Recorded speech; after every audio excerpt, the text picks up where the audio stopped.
रायगड जिल्ह्यातून मनसे संदर्भातील एक मोठी राजकीय बातमी समोर येत आहे। मनसे अध्यक्ष राज ठाकरे यांनी मध्य रायगड क्षेत्राच्या संघटनात्मक नियुक्त्या जाहीर केल्या असून नागोठणे शहराध्यक्षपदी प्रभाकर तांडेल यांची अधिकृत निवड करण्यात आली आहे। नियुक्तीनंतर बोलताना प्रभाकर तांडेल यांनी जिल्हाध्यक्ष बाळासाहेब म्हात्रे आणि रोहा तालुकाध्यक्ष साईनाथ धुळे यांच्या मार्गदर्शनाखाली पक्षाची ताकद वाढवण्याचा निर्धार केला।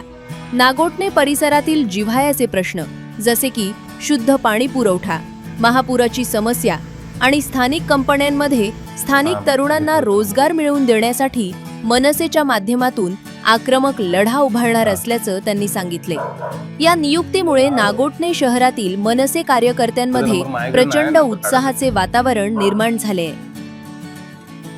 माननीय राजसाहेब ठाकरे यांनी मला नागोठणे शहराध्यक्ष पदाची जबाबदारी दिलेली आहे।